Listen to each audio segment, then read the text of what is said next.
네, 안녕하세요. 반갑습니다. 멘토의 투자노트 이정호입니다. 오늘 정말 어떻게 보면 기대감을 안고 시작을 했을 수도 있다라고 생각이 들고 있는데요. 그 이유는 어떻게 보면 메타와 마이크로소프트의 호실적이 나오면서 좀 더 기대감을 실어주지 않았나라고 생각이 들고 있지만 미국 증시도 조금 안 좋게 흘러가면서 우리나라 증시까지도 어떻게 보면 여파가 왔다라고 생각이 들고 있습니다. 전체적으로 시장 분위기가 안 좋았지만 그래도 삼성전자의 양봉으로 마감하는 모습세, 그리고 어떻게 보면은 이제 기대감을 어느 정도 만들어줬다라고 생각하는 만큼 이제 조금 시장을 더 지켜봐도 괜찮겠구나라고 말씀을 해드릴게요. 그러면 오늘 장에 대해서 요약을 간단하게 말씀해드리면 양대지수의 엇갈린 모습세가 나왔습니다. 코스피는 약세를 보였고 코스닥을 강세를 보였는데요.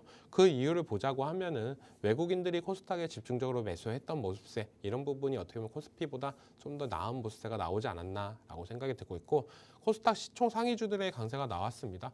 코스피는 뭐 대체적으로 삼성전자만 양봉이 나왔지만 SK하이닉스가 오늘 큰 폭으로 빠져주면서 좀 약간의 불안 심리나 이런 부분이 있었다라고 여겨지고 있고요. 다음 장을 보시면은 전일 메타와 마이크로소프트의 호실적, 물론 잘 나왔습니다. 잘 나왔는데 미국 시장은 하락을 했던 모습세, 이런 부분을 봤을 때는 고가권에서 있는 경계감이 심리가 나왔다라고 생각이 들고 있고, 이런 부분이 어떻게 보면 여기서 더욱더 올라가려고 하면은 애플의 실적까지도 한번 보고 들어갈 거냐, 아니면 엔비디아의 실적을 보고 들어갈 거냐, 아니면 미국 대선이 끝나고 나서 본격적인 매수세가 들어올 거냐, 이런 부분을 좀 체크해 볼 필요는 있다라고 생각이 들고 있어요. 그만큼 미국은 어떻게 보면 불확실성이 아직까지도 존재한다. 그거는 바로 대선이라는 존재가 있기 때문에 그것 때문에 어떻게 보면 간방심리나 이런 부분이 조금 더 작용했다라고 여겨지고 있고, 제일 큰 문제였던 건 슈퍼마이크로 컴퓨터가 회계 조작 관련해 가지고 아직도 불확실성입니다. 진짜 만약 잘못된다라고 하면은 상장 폐지가 되는 거 아니야? 이 회사 같은 경우는 어떻게 보면 엔비디아의 가장 큰 협력사 로 얘기가 나왔던 만큼 이런 부분이 어떻게 보면 전체적인 AI 시장에 어떤 악영향을 끼칠 수도 있다라고 여겨지는 부분이 크고, 그런 부분이 국내 시장까지 오면서 어떻게 보면 분위기가 더욱더 안 좋아졌다라고 생각이 들고 있습니다. 하지만 이건 어떻게 보면 끝날 수 있는 부분이고, 여기서 어떻게 보면 빨리 끝나야 전체적인 AI 시장이나 이런 부분이 더욱더 건전해질 수 있다라고 생각하는 만큼 미국 시장은 아직까지도 약간의 불안정성은 있다라고 말씀해 드릴게요. 그리고 제일 중요한 거죠. 삼성전자가 실적 발표를 했습니다. 삼성전자가 실적 발표를 했는데요. 3분기 매출이 79조 1천억 원. 네, 엄청나게 나왔어요. 네, 매출로만 보자면은 분기 최대 매출을 기록했던 부분이 있고, 전분기 대비 약 7%대가 상승했던 부분, 영업이익으로 봐도 9조 1,800억 원을 기록했습니다. 어떻게 보면 시장의 예상치보다는 조금 더 낮은 모습세가 나왔지만 그래도 긍정적인 부분이 전체적으로 나왔다라고 볼 수가 있는데요. 자세하게 뜯어서 보면은 영업이익은 전분기 대비 1조 2,600억 정도가 감소를 했고요. 반도체 부분만 보면은 여기가 진짜 정말 시장의 예상치보다 너무 안 좋게 나왔던 부분이 큰다라고 먼저 말씀을 해드릴게요. 매출액은 29조 2,700억 원, 영업이익은 3조 8,600억 원을 기록을 했는데, 시장에서 예상을 했던 부분이 영업이익이 4조에서 5조 사이였습니다. 그거에 비해서는 엄청나게 적게 나왔던 부분이 크다라고 볼 수가 있는데, 전체적으로 봤을 때 우리가 삼성전자 실적까지도 나왔어. 근데 예상보다 너무 안 좋게 나왔네. 그 이유를 어떻게 보면 3분기를 예상을 했던 부분이 HBM까지도 납품할 수 있는 기대감이나 이런 부분이 충분히 있었다라고 생각이 들고 있어요. 2분기부터 계속적으로 나왔던 부분이 있기 때문에. 하지만 3분기에 HBM 컬 테스트나 이런 부분이 완벽하게 통과가 되지 않으니까 약간의 반도체 사업 부분에서 실적이 안 좋게 나왔다라고 여겨지고 있고, 그런 부분이 실적에서 반영되면서 어떻게 보면 장 초반부터 약세를 보이다가 그래도 마감할 때쯤에는 어떻게 보면은 수급세나 이런 부분이 잘 들어왔다라고 여겨지고 있는데, 그걸 봤을 때 왜 이렇게 잘 나왔지? 봤는데 삼성전자가 엔비디아 콜 테스트를 진행하고 있는데 그래도 의미 있는 모습세가 나오고 있다. 이거는 뭐 그러면 조만간 어떻게 보면 성공할 수도 있겠구나라고 생각하는 부분이 있기 때문에 장중에도 매수세가 강하게 들어왔지만 그래도 6만 원 선을 못 넘어주는 모습세가 나왔습니다. 조금 아쉬운 흐름세가 나왔지만 좀 차트를 보면서, 삼성전자 차트를 보면서 말씀을 해드릴게요. 네, 분봉상으로 보시면 확실하게 더 아실 수가 있는데, 이때가 이슈가 나왔을 때입니다. 엔비디아 관련해가지고 컬 테스트가 어느 정도 진전세가 나오고 있다.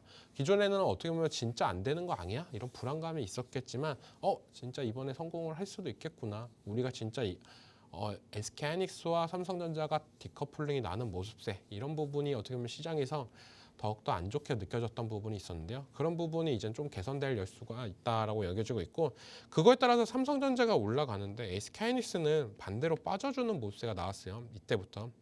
동일한 시각에 어떻게 보면 삼성전자 쪽으로 수급이 쏠리고 SK하이닉스 쪽으로는 매도세가 들어오면서 안 좋은 모습세가 나왔는데 장 막판으로 가면서 SK하이닉스 같은 경우는 더 안 좋은 모습세가 나왔어요. 거래량은 나왔는데 갑자기 확 빠지면서 진짜 저가권으로 마감을 했던 부분, 오늘 금일 저가권으로 마감을 하는 부분, 이게 좀 아쉽다라고 먼저 말씀을 해드리고 싶고 이런 부분을 봤을 때 우리가 삼성전자를 투자를 해야 되냐, SK하이닉스를 투자해야 되냐 이런 고민거리가 되게 많을 거다라고 생각이 들고 있어요.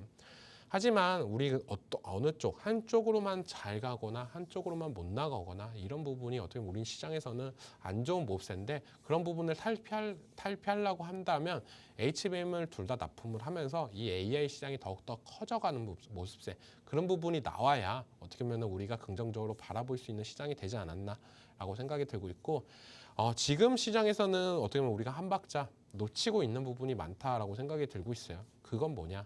제일 중요한 건 뭐냐라고 봤을 때 반도체 관련해 가지고는 언제까지 좋을 거냐 이것만 계속적으로 보지 말고 시장에서 다른 종목들은 어느 정도 올라가는 종목들이 있다라고 여겨지고 있습니다. 그런 종목들에서 수익을 어느 정도 챙기다가 다시 한번 반도체 슈퍼 사이클이 돌아올 때 그때 다시 한번 대형주인 삼성전자나 SK하이닉스 들어가서 수익을 크게 보고 나오시는 전략이 좋지 지금은 반도체가 조금 안 좋다. 물론 실적이나 이런 부분은 긍정적으로 나오지만 아직은 투자하기에는 약간 불안 요소가 있다라고 말씀을 해드리겠습니다. 그럼 잠시 후 쉬었다가 오늘장 특징주랑 특징 섹터 이런 부분을 자세하게 말씀해 드리면서 탑픽 종목까지도 공개해 드릴 예정이니까요. 많은 시청 부탁드립니다.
네, 그럼 오늘장 특징 섹터 및 종목에 대해서 자세하게 말씀해 드릴게요.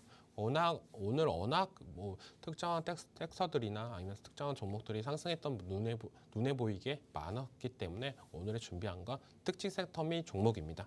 그럼 맨 처음에 제일 중요한 건 반도체다라고 말씀을 해드렸고 오늘장에서 나왔던 뉴스가 이겁니다. 엔비디아 HBM3E 관련 검증 질문에 유의미한 진전이 있다라고 얘기를 했는데 이게 어떻게 보면은 곧 있으면은 통과가 될 거다라는 얘기가 나올 수도 있는 부분이고 그런 부분이 어떻게 보면 시장의 기대감을 더욱더 만들 수도 있다라고 생각이 들고 있어요.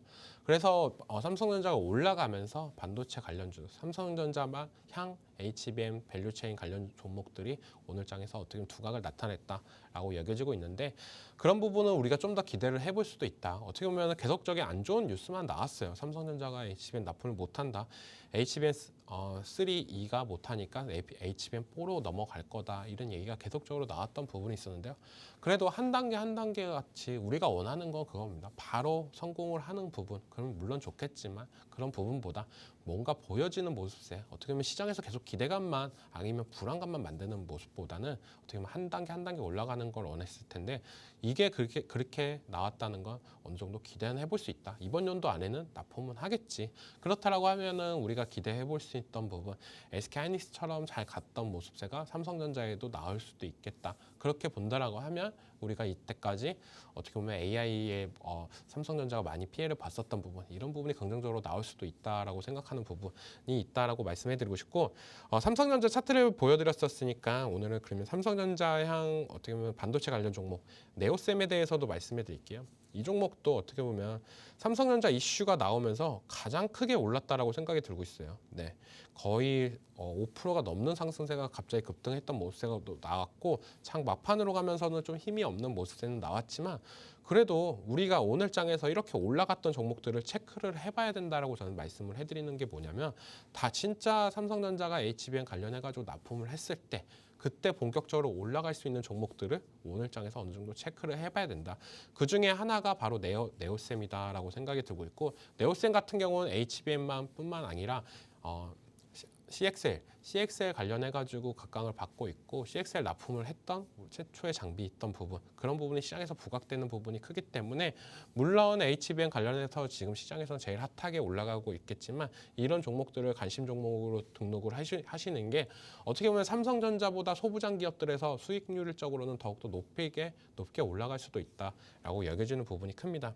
실적이나 이런 부분을 판단은 해야 되겠지만, 시총도 그렇게 작은 종목도 아니에요. 거의 5천억대가 육박하는 종목이고, 실적이나 이런 부분을 봤을 때도 계속된 흑자나 이런 부분도 나왔고, 어떻게 보면 2분기 때 분기 적자가 나왔던 부분이 있지만, 그런 부분보다는 어떻게 보면 미래 기대감이나 이런 부분 더욱더 있는 부분이 크다라고 여겨지는 만큼, 삼성전자 이런 뉴스가 나왔을 때 삼성전자만 지켜보는 게 아니라 그거에 관련된 소부장 기업들을 지켜보면서 수익률적으로 챙기고 나가는 전략이 저는 맞다라고 말씀을 해드리겠습니다. 그럼 반도체 관련해가지고 오늘 좀 의미 있는 상승세가 나와줬다라고 생각이 들고 있고, 그 다음에서는 이제 우주항공입니다. 우주항공이 어떻게 보면 오후장 들어서 더욱더 강하게 올라갔었는데요. 그 이유는 우주항공청이 이제는 본격적으로 일을 하는 건가? 라고 생각이 들 정도로 약간 액션이 나왔다고 저는 생각이 들고 있어요. 우리가 많은 기대감을 품고 우주항공청이 이번에 나왔는데, 생각보다 뭐 우주항공 관련주들은 약한 모습, 이런 모습밖에 안 보여줬었는데, 이제는 본격적으로 우주항공청이 뭔가를 보여주고 있다. 바로 나사와 아르테미스 연구 협약 체결 및 내년 민간 기업 주도 재사용 발사체 개발 본격화입니다. 재사용 발사체라고 한다면 우리가 다들 알다시피 뭐가 있죠? 바로 테슬라의 스페이스 X가 있습니다. 한 번의 발사로 끝나는 게 아니라 이걸 다시 한번 돌아온 다음에 여기다가 다시 또 발사체를 끼고 또 보내고 계속적으로 할 수 있다라고 하면은 금액적인 부분이나 이런 부분이 워낙 다운이 되는 부분이 있기 때문에, 그런 부분을 이제 나사와 우리나라와 같이 주도를 해서 개발을 한다라고 하면은 또한 이건 의미가 생긴다라고 보고 있고, 이거에 따라서 우리나라 우주항공이 개발이 한 단계 올라갈 수 있다라고 하면 진짜 의미가 있고 더욱더 상승력을 올라갈 수 있다라고 보고 있어요. 왜냐하면 우주항공 기술이나 이런 부분이 계속적으로 돈이 많이 드는 산업이다, 이런 얘기가 많았었는데, 스페이스 X 같은 경우는 흑자를 보여주고 있는 모습세, 그런 부분이 재사용 발사체를 하고 있기 때문에 그런 모습세가 크다라고 여겨지고 있고, 그런 부분이 이제는 미국을 떠나서 우리나라 기업과 그리고 우리나라 우주항공청 이렇게 주도를 한다라고 하면 의미가 있다라고 보여지고 있습니다. 그럼 관련 종목에 대해서 좀 말씀해 드릴게요. 네, 대표적으로 캔코아 에어로스페이스가 있는데, 이 종목 같은 경우도 오늘 장에서 어떻게 보면 의미 있는 상승세가 나왔는데, 바닥권에서 계속 힘든 모습세가 나왔습니다. 우주항공 세터나 이런 종목들이 정말 안 좋은 모습세도 나왔는데, 오늘 장에 10%가 넘는 상승세가 나왔고, 두 번째로는 AP 위성, 이 두 종목은 조금 더 지켜봤으면 좋겠다라고 말씀을 해드리고 싶어요.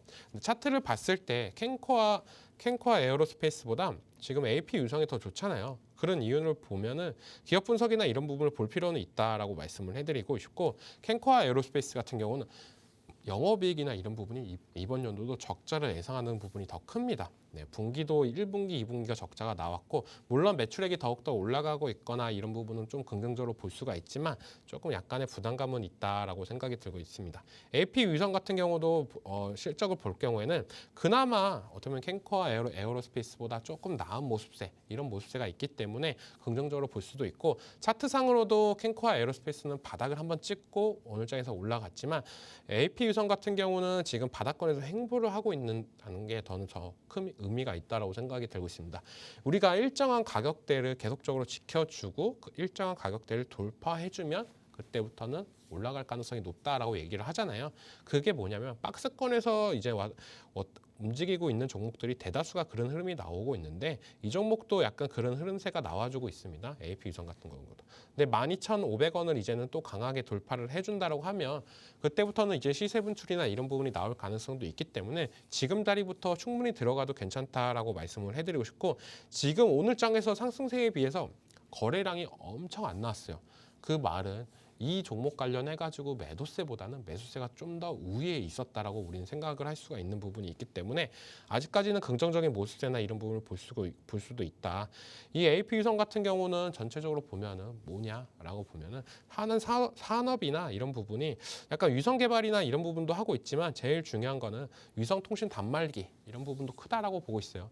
그래서 위성 통신 단말기가 언제 또 많이 쓰냐? 라고 보면은 드론 관련해 가지고 이제 사람들이 운송이나 이런 부분을 할 때 그때도 이 위성 단말기, 위성 통신 단말기가 각광을 받을 가능성도 있기 때문에 더욱더 지켜볼 필요는 있다라고 말씀을 해드리고 싶고 그렇기 때문에 우주항공 관련주에서는 지금 탑픽 종목으로는 AP 유성이 가장 괜찮다라고 말씀을 해드리겠습니다.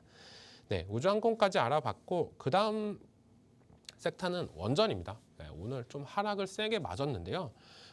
이 떨어지는 종목들을 어떻게 보면 더 관심 있게 봐야 된다라고 저는 어떻게 보면 시청자분들한테 더 말씀을 해드리고 싶어요.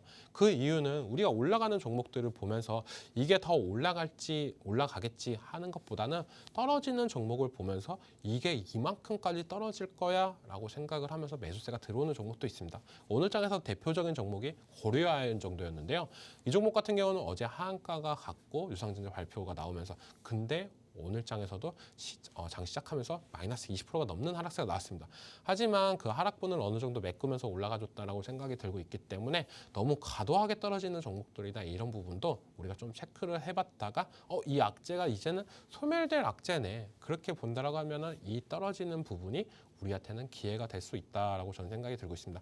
그렇기 때문에 원전 관련주 오늘 장에서는 뭐 분위기가 그렇게 안 좋았지만 그래도 알고 가신다라고 하면은 보다 나은 투자가 될 수 있다라고 생각이 들고 있고 나왔던 뉴스는 체코에서 반독점 당국 한수원 원전 계약 일시 보류가 나왔습니다. 이거는 되게 얘기가 많이 나왔던 부분이에요. 항상 우리나라가 원전 수주나 이런 부분이 나올 때 본다라면 미국 기업인 웨스트하우스에서 계속적으로 태클이나 이런 부분이 많이 나왔었는데 약간 돈 달라고 하는 부분도 좀 커요. 그런 부분이 어떻게 보면 정치적인 부분이나 이런 부분을 좀 해소가 된다라고 하면 충분히 올라갈 가능성도 있다라고 생각이 들고 있고 그리고 바라카 원전 수주 당시에도 이런 얘기가 나왔던 부분이 있기 때문에 이거는 단기적인 악재지 않을까 소멸될 수 있는 부분이다라고 생각을 하고 있고 반대적으로 이 악재 때문에 떨어졌습니다. 근데 반대적으로 이 악재가 해소된다고 하면 주가는 어느 치로 올라갈 가능성도 있고 지금 원전 관련해 가지고 미국 그리고 유럽 다 분위기가 좋은데 이런 어떻게 보면 이런 개별 악재로 좀 떨어지는 건 저는 아니다라고 생각을 하고 있기 때문에 원전 관련주를 보면서 좀 자세하게 말씀해 드릴게요. 요즘 가장 상승세가 좋았던 종목은 어떤 종목이었냐? BHI다라고 먼저 말씀을 해드리고 싶어요.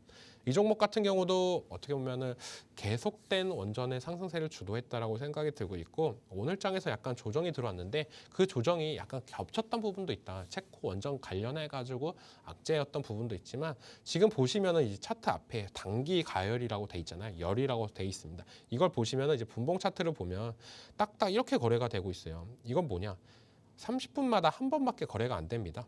그 말은 너무 과하게 단기적으로 많이 올랐으니까 이제 시장에서 어떻게 보면 좀 지켜보면서 천천히 매매를 하라 시장에서 경고를 준다라고 볼 수가 있는데 그래도 오늘 체코 악재에 불구하고 저는 이 정도의 선방을 했다라고 하면은 긍정적이다라고 보고 있고 이 열기 종목들 단기 가열 종목들의 팁을 드리자고 말씀해 드린다면 이 단기 가열이 해제될 때 어느 정도 상승세나 이런 부분이 나올 가능성도 있다라고 말씀을 해드리고 싶어요. 왜냐하면 주가에서 봤을 때 기본적 분석으로 보면은 제일 중요한 건 거래량이다라고 말씀을 해드리잖아요. 단기간에 올라가면서 거래량이 터지면서 올라갔습니다. 만약에 내가 물량을 많이 들고 있는 사람이었다라고 하면 이 물량을 정리하려고 하기 위해서는 다시 한번 고가권에서 거래량이 터지던가 한 번에 또 올라가면서 거래량이 더 나와야 된다고 생각이 들고 있어요. 하지만 단기 가열로 돌입을 한다라고 하면은 그때부터는 이제 30분 동안 단일가 거래가 되기 때문에 그때는 어떻게 보면 거래량이 줄어들 수밖에 없다. 그렇기 때문에 이 단기 가열이 끝날 때쯤에 들어가신다라고 하면은 보다 어떻게 보면 수익이나 이런 부분이 나올 확률은 높기 때문에 이런 종목도 좀 체크해 볼 필요는 있다라고 말씀을 해드리고 싶고 그 다음에 원전 관련주로 조금 지켜보는 종목이 G2파워라는 종목이었어요. 워낙 많이 요즘에 올랐고 상승세도 좋았던 종목인데 오늘 장에서도 하락세가 어떻게 보면 세게 나왔다라고 보여지고 있고, 오늘 장에서 제일 많이 안 떨어진 종목들, 많이 올랐는데 제일 안 떨어진 종목들, 이런 종목이 대장주가 될 가능성이 제일 높다라고 저는 생각이 들고 있어요. 그렇기 때문에 이렇게 원전 관련주들을 조금 더 지켜보면서 우리가 봐야 될 필요도 있고, 아까도 제가 얘기했지만 이 악재는 단기적으로 끝날 수 있는 악재가 높다라고 말씀해드렸던 부분이, 아까 BHI나 G2파워나 이런 부분을 봤을 때 거래량이 많이 안 터졌어요. 악재가 엄청 심하게 나왔으면 누구든지 다 팔라고 했을 텐데 생각보다 거래량이 안 터지면서 빠져줬다라고 말씀을 해드리고 싶고, 다음 종목으로 보시면 우진엔테, 이 종목 같은 경우도 거래량이 생각보다 안 떨어졌고 그 대신 하락률이 마이너스 13%까지도 떨어졌던 모습세가 나왔습니다. 그리고 우리기술, 이 종목도 어떻게 보면 올라간 거에 비해서 오늘 하락세가 좀 셌지만 거래량도 그렇게 많이 안 떨어졌고 어느 정도 가격대도 지켜주는 모습세가 나와줬다. 충분히 다시 한번 올라갈 수 있는 여력은 있다라고 보여지는데, 제일 좋은 종목은 아직까지 BHI가 제일 좋다라고 생각이 들고 있어요. 이 종목 같은 경우는 왜 좋냐? 우리가 물론 대형 원전, SMR 이렇게 나눠서 보시는데 둘 다 하는 기업이 BHI다라고 말씀을 해드리고 싶고, 지금 어떻게 보면 원전의 상승세를 이렇게 불러왔던 이유는 뭐냐면 미국의 빅테크 기업들이 원전 관련해가지고 계속된 러브콜을 보내줬다. 이게 저는 제일 크다라고 생각이 들고 있는데, 이 미국의 원전 관련 기업들, 뉴스케일 파워가 이번에 국내를 오면서 BHI까지도 견학을 하고 갔다는 얘기. 이 부분은 어떻게 보면은 기업 입장에서는 그냥 놀러 온 건 아니잖아요. 물론 이 회사의 기술력이나 이런 부분을 체크해보면서 우리가 같이 일할 수 있는 파트너가 될 수 있냐 없냐 이런 부분을 체크해보고 나갈 수 있는 부분이기 때문에 긍정적으로 바라볼 수 있다라고 말씀해드리고 싶고, 실적이나 이런 부분, 수주잔고를 봤을 때 BHI가 워낙 좋습니다. 수주잔고도 거의 어떻게 보면은 계속적으로 올라가고 있는 부분, 뉴스에서 나오고 증권가 예측에서 나왔을 때는 거의 수주잔고가 1조 원대까지도 육박한다고 나오고 있어요. 그렇게 본다면 시가총액보다 많은 수주잔고를 갖고 있는 기업, 그리고 영업이익도 꾸준히 올라가고 있는 모습세, 이런 부분을 봤을 때 이 기업이 원전의 대장주가 될 가능성은 높다라고 여겨지는 만큼 이번 조정이 좀 세게 더 들어온다라고 하면 모아가는 전략도 유효하다라고 말씀해드리겠습니다. 네, 그 다음에 원전까지 말씀해드렸고요. 방산으로 넘어갈게요. 방산 같은 경우도 오늘 장에 약간의 극명된 분위기가 많이 나왔다라고 생각이 들고 있어요. 그만큼 조금 아쉬운 흐름이 나왔다라고 생각이 들고 있는데, 대체적으로 지금 계속적으로 얘기가 나오고 있는 거는 북한 관련된 뉴스가 많이 나오고 있습니다. 북한에서 러시아 쪽으로 파병을 갔다, 이런 얘기도 계속적으로 들리고 있고, 그게 어떻게 보면 불확실성이 이제 확실성으로 됐던 부분, 그리고 북한이 또 동해상으로 ICBM 발사체를 발사를 했는데 이게 어마어마한 겁니다. 대륙간 탄도미사일인데 이걸 발사해서 이 북한에서 미국까지도 갈 수 있는 부분, 이번에는 어떻게 보면 이게 최장 시간 동안 계속적으로 나왔다라고 하기 때문에 한반도의 긴장세나 이런 부분이 더욱더 나왔다라고 생각이 들고 있고, 그거 관련해가지고 방산주나 이런 부분 좀 더 체크해볼 필요는 있다라고 말씀을 해드릴게요.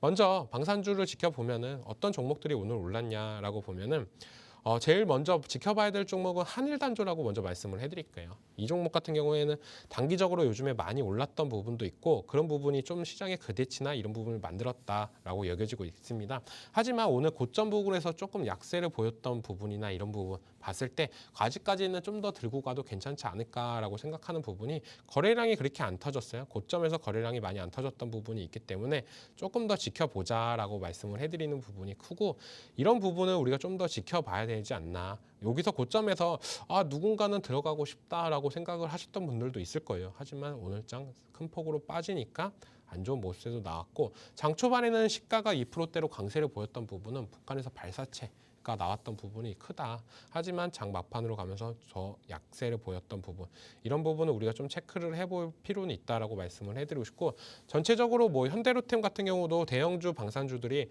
고가권에서 조금 조정이 들어왔다. 물론 이런 안 좋은 얘기가 나왔을 때는 방산주가 올라가는 모습세도 나왔지만 중소형주 방산주 쪽으로 수급세가 좀 들어왔다라고 생각이 들고 있어요. 대표적으로 코츠테크놀로지 같은 경우도 오늘 장에서 장 초반에 시세를 분출하다가 장 막판으로 가면서 조금 꺾이는 모습도 있었지만, 어떻게 보면은 이런 불확실성이 계속적으로 나올 때마다 방산주는 우리가 긍정적으로 봐야 되고, 어떻게 보면 드론 관련주로도 요즘에는 드론 관련주가 방산주로 엮이면서도 드론 관련주들의 상승세나 이런 부분도 눈에 띄는 모습세가 나오고 있는 만큼 지켜보자. 하지만 제가 지금 제일 많이 지켜보고 있는 방산주는 현대로템이 오늘 어떻게 보면 로봇 관련해가지고 소방 로봇도 나왔다라고 하면서 조금 기대감을 만들었지만 약간 고가권에서 조정이 들어오고 있다. 하지만 중소형주 코츠 테크놀로지 같은 경우는 실적이나 이런 부분을 전체적으로 기대도 해볼 수 있고 아직까지도 저평가가 되고 있는 부분이 크다라고 여겨지는 만큼 중소형주를 보실 거면 이 코츠 테크놀로지를 보자라고 말씀을 해드리겠습니다. 네, 방산까지 말씀해 드렸고요. 그 다음에는 이제는 개별 종목으로 넘어갈 예정이에요. 네, 개별 섹터를 전체적으로 보면서 관심 있던 섹터들이 많이 빠졌네, 오늘 좀 올라줬네, 이런 부분도 체크해야 되지만 그래도 개별 종목 이슈가 나오는 종목들도 우리가 유심히 지켜봐야 된다라고 말씀을 해드리고 싶고, 그 중에서 먼저 말씀해드릴 종목은 뭐냐, 바로 비보존 제약이다라고 말씀을 해드릴게요. 요즘 제약바이오 관련해가지고는 어떤 종목을 사야 수익을 볼까 이런 생각을 갖고 계신 분들이 되게 많을 거다라고 생각이 들고 있어요. 왜냐하면 좋다라고 했던 종목들은 다 고점을 찍어버렸고 여기서 내가 더 들어가야 되냐 말아야 되냐 이런 생각을 되게 많이 갖고 계시는 분들이 많은데, 이 비보존 제약 같은 경우는 오늘 나왔던 뉴스가 뭐냐, 국내 38호 신약이 연내 나올 가능성이 있다. 그러면서 비보존 제약 쪽으로 수급세가 들어왔다라고 보실 수가 있고, 비마약성 진통제 오피란제린, 이게 되게 중요합니다. 어떻게 보면 진통제가 계속 얘기가 나오고 있는 부분이 마약성 진통제가 더 많아요. 그러니까 고통을 참기 위해서는 어떻게 보면 마약성 진통제가 더욱더 쉬웠던 부분이 있었는데, 그런 부분을 이제는 비마약성 진통제가 개발이 되고 이게 신약이 나온다라고 하면은 어떻게 보면 많이 힘드셨던 분들한테는 이쪽으로 많이 들어올 가능성이 높다. 왜냐, 마약성 진통제 같은 경우는 내가 아픈 걸 다 치료하고 끝나도 이 마약성이나 이런 부분 때문에 어떻게 보면 계속적으로 의존하는 모습세가 나오고 있기 때문에 부작용이 더욱더 안 좋은 모습세인데, 이런 모습세가 국내에서 나온다라고 하면 이거는 국내를 떠나서 어떻게 보면 글로벌적으로도 각광받을 수 있는 기술이다라고 생각이 들고 있습니다. 차트를 보면서 말씀해 드리면은, 차트가 요즘이 어떻게 보면은 제약바이오 차트가 바닥권에서 이렇게 올라가는 종목들이 되게 많다라고 생각이 들고 있어요. 대표적으로 네이처셀 같은 경우도 줄기세포 관련해가지고 이슈가 불면서 연일 상승세가 나오고 있죠. 네, 이것도 한번 간단하게 보시면, 네, 연일 상승세가 계속 나오고 있어요. 비보존 제약이랑 차트가 되게 흡사하다라고 생각을 하시는 분들도 많을 거예요. 이 종목은 이제 연일 상승세가 나오니까 경고 종목까지도 됐고 바닥권에서 거의 2배가 넘는 상승세가 나와줬다. 하지만 비보존 제약도 차트를 보면은 이거 못지않게 계속된 흐름세가 좋다라고 먼저 말씀을 해드리고 싶어요. 비슷한 흐름세가 나오고 있다. 아까 네이처셀 같은 경우도 장기간의 가격을 박스권에서 움직였던 부분을 이제는 돌파를 해주면서 올라가고 있고, 비보존 제약 같은 경우도 바닥권에서 계속된 박스권을 이제 돌파하면서 올라가지고 있다.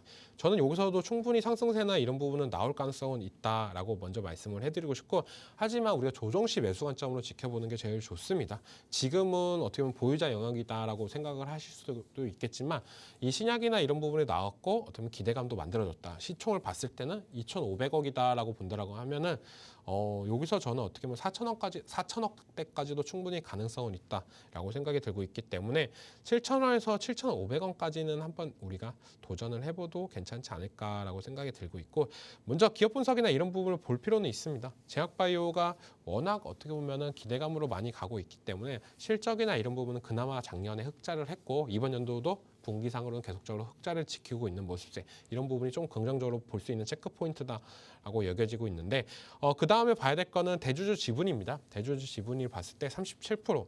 네, 그리고 계속적으로 들고 있는 봤을 때 지분율이 그렇게 나쁘지 않다. 그럼 그 말은 우리가 시총이 그래도 2천억대 종목에 들어가려고 하는데 그래도 이 정도면은 양호한 수준이다라고 생각이 드는 만큼, 저는 어떻게 보면은 이번에 비보존 제약이 좀 기회가 올 수 있지 않을까라고 생각을 하고 있습니다. 네, 그럼 비보존 제약까지 말씀해 드렸고요. 다음 종목에 대해서 말씀해 드릴게요. 네, 주성 엔지니어링이죠. 이 기업은 정말 신기합니다. 네.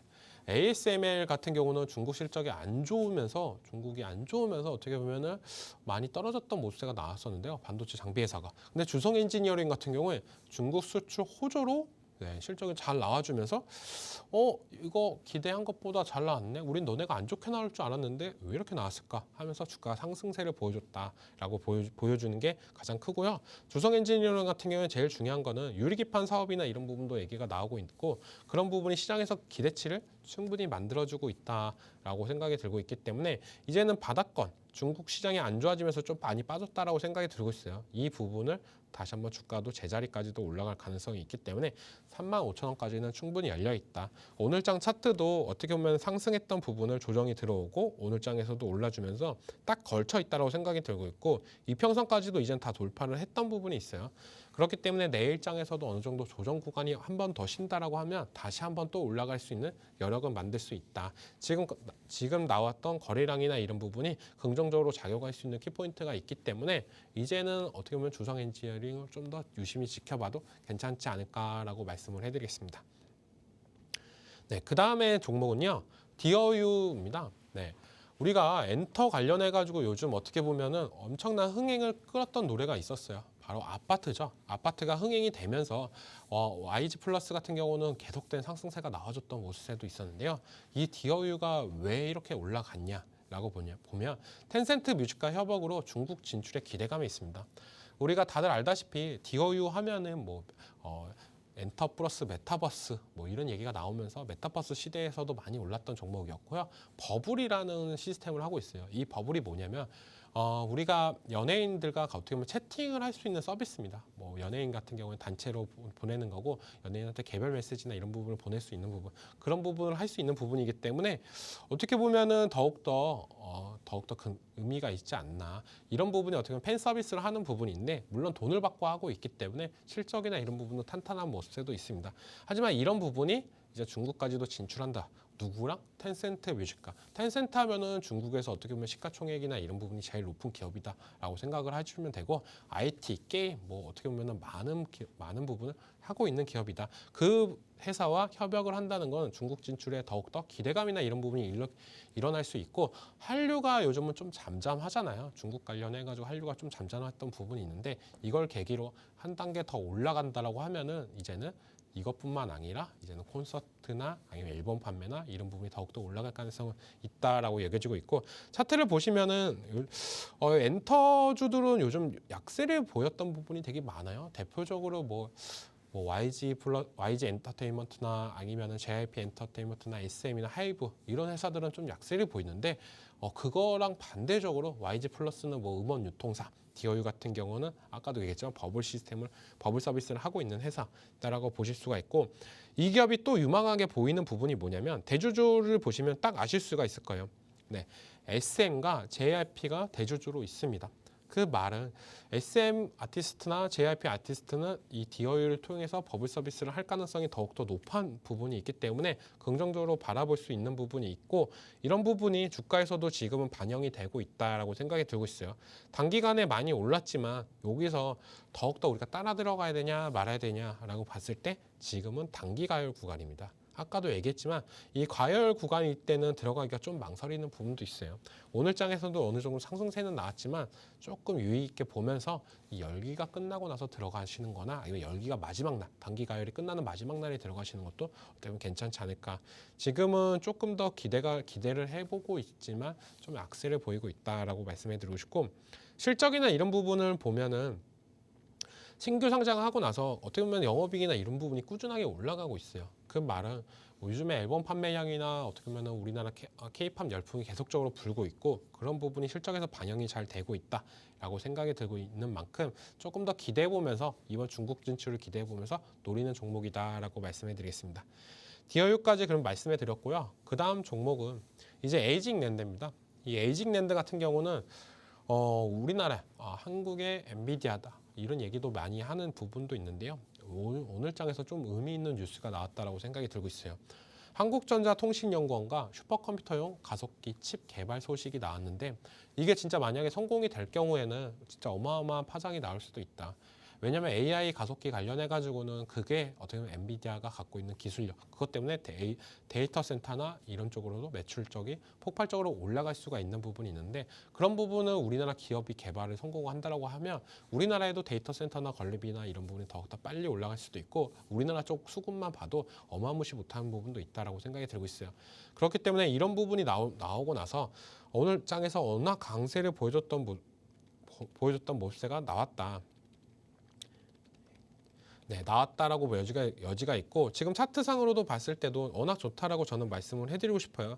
오늘장 윗꼬리가 좀 나오면서 좀 빠져줬지만 지금부터 이제 상승세나 이런 부분을 충분히 기대해 볼 수도 있고 고점 대비 거의 반토막이 났던 주가가 이제는 다시 한번 원위치까지 올라가려는 모습도 있다. 이 가격대까지 한번 올라간다라고 하면 이제 바닥권에서 나왔던 어떻게 보면 수급 매집이죠. 매집 구간이다라고 하죠. 이 매집을 폭발적으로 터트리면서 올라가는 부분을 다시 한번 가격이 한 번 더 올라가면서 올라갈 가능성이 있기 때문에 이 종목은 조금 더 유의 깊게 지켜보자라고 말씀을 해드리겠습니다. 네. 그러면 다음 종목 같은 경우는 어떤 종목을 봐야 되냐라고 보면은 대웅제약이라는 종목에 대해서 말씀을 해드릴게요. 오늘 어떻게 보면 바닥권에서 아니면은 고가권에서 제약바이오들의 흐름이 되게 좋았다라고 먼저 말씀을 해드리고 싶고 우리가 익히 알고 있었던 종목들이나 뭐 알테오지나 리가켄바이오나 이런 종목들은 좀 고가권이게 있기 때문에 워낙 좋지만 조금 뭐랄까 매수세나 이런 부분이 많이 안 들어오는 부분도 있고 하지만 대웅제약 같은 경우는 오늘장에서 왜 좋게 나왔냐 실적이 긍정적으로 나왔던 부분이 커요. 3분기 영업이익 같은 경우에 전년 대비 20%가 넘는 상승세가 나왔기 때문에 3분기가 너무 좋게 나왔네. 그럼 대웅제약이 갖고 있는 부분이나 이런 부분을 좀 더 긍정적으로 볼 수 있다라고 여겨지고 있습니다. 그럼 대웅제약 차트를 보면서 마저 말씀해 드릴게요. 네, 대웅제약 차트를 볼 경우에는 워낙 괜찮다라고 먼저 말씀을 해드리는 부분이 뭐냐면 지금 바닥권에서 충분히 올라가고 있다라고 생각이 들고 있어요. 그리고 우리가 다들 알다시피 대웅제약 하면 뭐냐라고 보면은 우르사. 라는 제품도 있고 꾸준히 많이 나가고 있는 부분도 있습니다.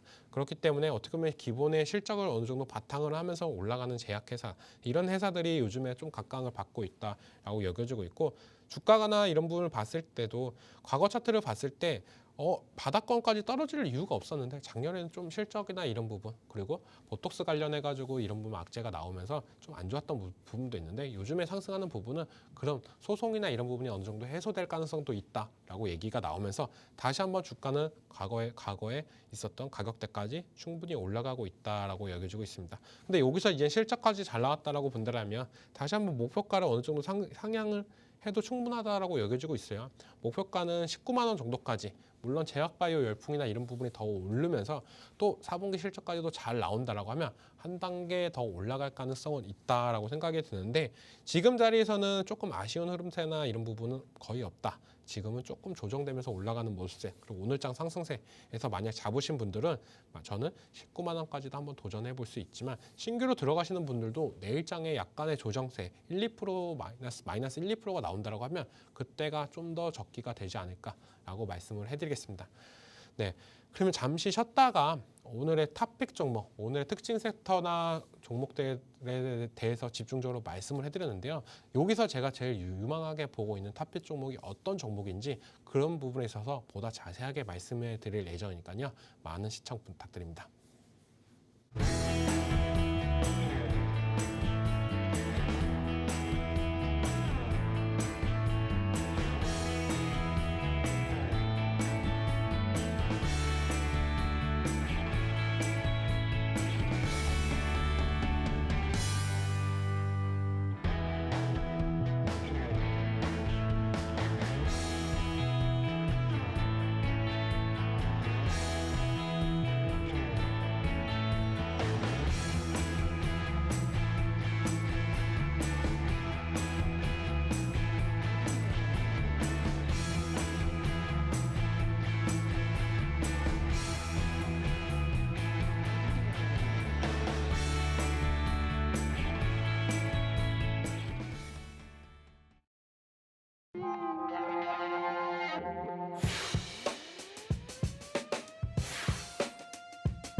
네, 오늘 요즘 정말 힘든 시장이 계속적으로 연출이 된다라고 생각이 들고 있어요. 하지만 우리가 여기서 어떤 종목을 들고 가야 수익을 볼 수 있는지 그런 부분은 시장 속에 있다라고 말씀을 해드리고 싶고 너무 많이 뭐 삼성전자나 SK하이닉스냐 고가권에 있는 종목들 뭐 물론 다 좋은 종목들도 있다라고 생각이 들고 있어요. 하지만 그런 부분보다는 어떻게 보면 알짜 기업들도 충분히 우리나라 시장에 많이 있다라고 생각이 들고 있는데 이런 부분이 저는 조금 안타깝다라고 생각이 들고 있고 그 중에서 빛을 발할 종목들 그런 부분을 좀 체크해 체크해 보면서 가는 방법이 요즘 시장을 이길 수 있는 방법이다라고 저는 생각이 들고 있습니다. 그래서 오늘 탑픽주로 준비한 종목이 뭐냐라고 본다면 앞선 종목들 엄청 많이 얘기했어요. 뭐 원전 섹터나 반도체나 방산이나 이런 부분도 얘기를 많이 해드렸고 개별 종목에서는 뭐 제약바이오나 반도체 뭐 이런 종목들도 많이 해드렸는데 제가 지금 유망하게 보고 있는 종목은 뭐냐? 그래도 어떻게 보면 반도체 쪽이 다시 한번 기회는 나오지 않을까? 물론 기대감이나 이런 부분은 충분히 있다라고 여겨지고 있어요. 그렇기 때문에 어떻게 보면 지금의 실적보다는 미래의 실적이나 이런 부분이 나올 수 있는 부분. 오늘장 삼성전자가 어떻게 보면 상승세가 나왔던 부분도 아직은 HBM을 못하지만 HBM 납품까지 했을 경우에 그때 폭발적으로 올라갈 수 있는 기대감이나 이런 부분을 만들 수 있기 때문에 오늘장에서도 강세를 보였다라고 생각이 들고 있습니다. 그렇기 때문에 반도체 관련 종목들을 한번 유심히 지켜보자 하면서 갖고 온 종목이 바로 에이징랜드라는 종목이에요. 이 종목은 아까도 설명해 드렸지만 주문형 반도체를 설계 디자인은 반도체 업체입니다. 네. 엔비디아가 어떻게 보면 설계만 하고 이런 부분이 나오고 생산은 어떻게 보면 파운드리 기업이 TSMC에서 다 도맡아서 하는 부분이 있잖아요. 그렇기 때문에 어떻게 보면 엔비디아와 TSMC가 뗄래야 뗄 수 없는 관계다라고 얘기하는 부분도 있고 설계를 워낙 잘하기 때문에 효율성이나 이런 부분 어떻게 보면 AMD나 이런 기업들이 따라올 수 없는 부분을 갖고 있는 부분이 엔비디아의 키포인트다라고 생각이 들고 있고 그런 부분을 또 맞춤을 잘 만들면서 TSMC도 어떻게 보면 폭발적인 매출세를 올렸다. 물론 우리나라 SK하이닉스도 거기에 이제는 HBM을 납품을 하면서 어떻게 보면 동반 상승세가 나왔던 부분도 있는데요. 그런 부분이 이제 에이징랜드도 어떻게 보면 우리나라 기술력이나 이런 부분이 못지 않다라고 생각이 들고 있어요. 우리나라가 워낙 어떻게 보면은 제일 중요한 거는 뭐 하드웨어 쪽이나 이런 부분을 더 잘한다라고 알고 있겠지만 그 안에서도 어떻게 보면 엘리트 분들이 계속적인 설계나 이런 부분을 하고 있으면서 더욱더 기대감을 충분히 만들고 있다라고 여겨지는 만큼 이제는 조금 더 기대를 해보자라고 해서 갖고 왔고요. 첫 번째로는 한국형 AI 가속기 개발에 대한 기대감입니다.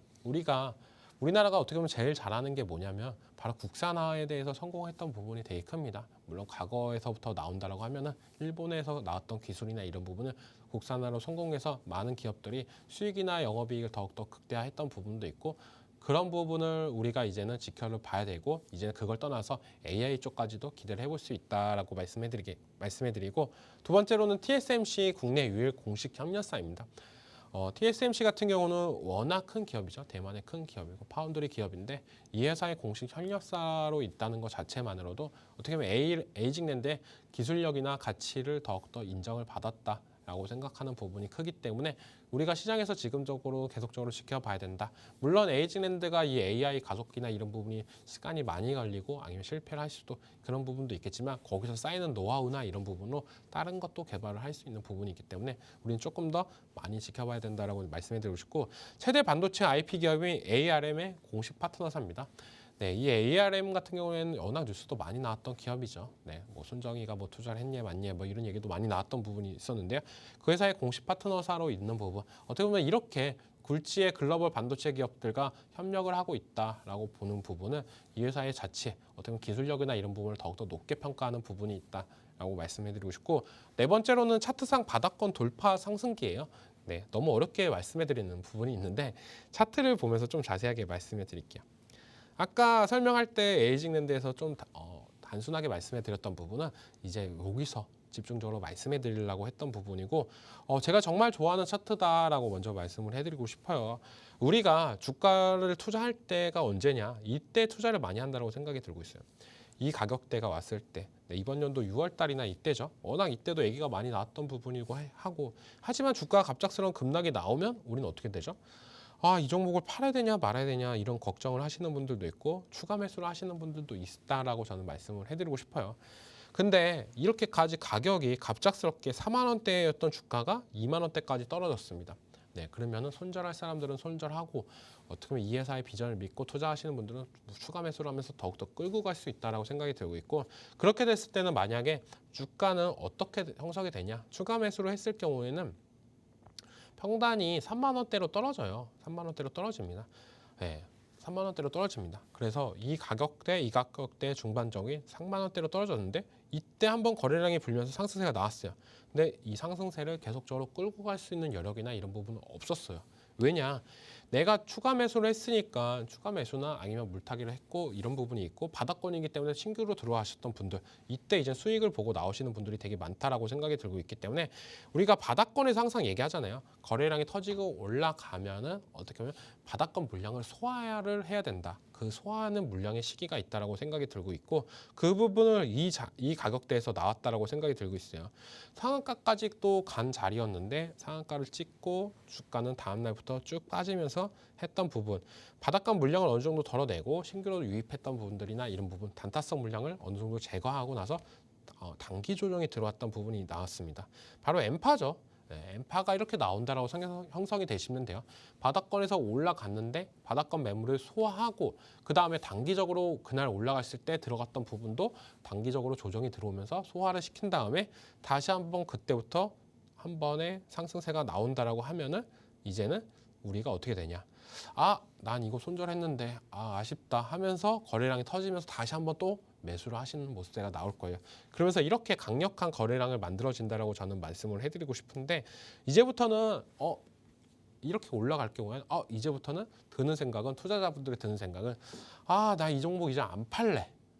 내가 손절을 하니까 내가 이때 좋다고 해서 들어갔는데 손절을 하니까 다시 한번 올라가네. 이제는 안 팔고 좀 더 지켜보고 수익을 좀 챙겨야 되겠다라고 생각하시는 분들도 되게 많을 거예요. 이게 거의 웬만한 대다수의 투자자분들의 심리인데 그런 심리가 이 차트에 다 녹아져 있다라고 생각이 들고 있고 그러면서 상승세가 계속적으로 나와주고 있다. 물론 단기적으로 들어온 사람들의 수익이나 이런 부분이 나오면서 그렇게까지 큰 상승세는 안 나오지만 여기서 이제는 다시 한번 더 제자리까지도 올라가 준다라고 하면 폭발적인 상승세는 올라갈 가능성이 있습니다.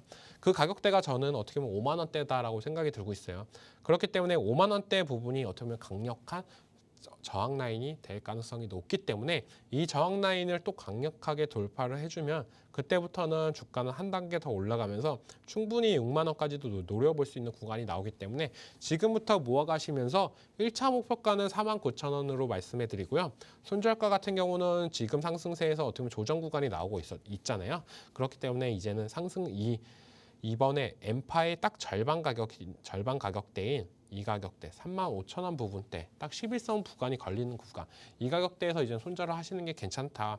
이렇게 봤을 때 우리가 이제는 바닥권 종목이나 이런 부분을 대체적으로 보면서 차트에 대해서 자세하게 말씀해 드렸는데요. 항상 엠파가 올라가고 그 물량을 소화하고 재차 올라갈 수 있는 거 그 부분은 어떻게 보면 내가 손절하니까 올라가는 종목이구나 이런 부분이 있기 때문에 이제 좀 더 들고 가야지 하시는 어떻게 보면 투자자의 심리가 녹아져 있는 부분이 제일 크다라고 여겨지고 있기 때문에 정말 어려운 시장에서 어떻게 보면 좋은 종목이 나와줬다라고 생각이 들고 있고 오늘 장에서 나왔던 뉴스나 이런 부분은 충분히 더욱더 올라갈 수 있는 상승력이 있는 뉴스다. 단기간에 끝날 게 아니라 왜냐? 이제 개발 진행하고 있고 만약에 이 개발의 성과가 조금씩 나온다라고 하면은 정말 긍정적이게 나올 가능성이 있기 때문에 보다 탄력을 받을 가능성이 있다. 그렇기 때문에 단기적으로 끝날 호재가 아니기 때문에 계속적으로 지켜보면서 가격대 전략까지도 말씀해 드렸습니다. 오늘 전체적으로 멘토의 투자 노트를 하면서 오늘장 특징 종목이랑 탑픽 종목을 말씀해 드렸는데요. 보다 나은 투자 방향성으로 잘 수익을 봤으면 좋겠다라고 말씀해 드리면서 오늘 방송은 여기서 마치겠습니다. 다들 고생하셨습니다.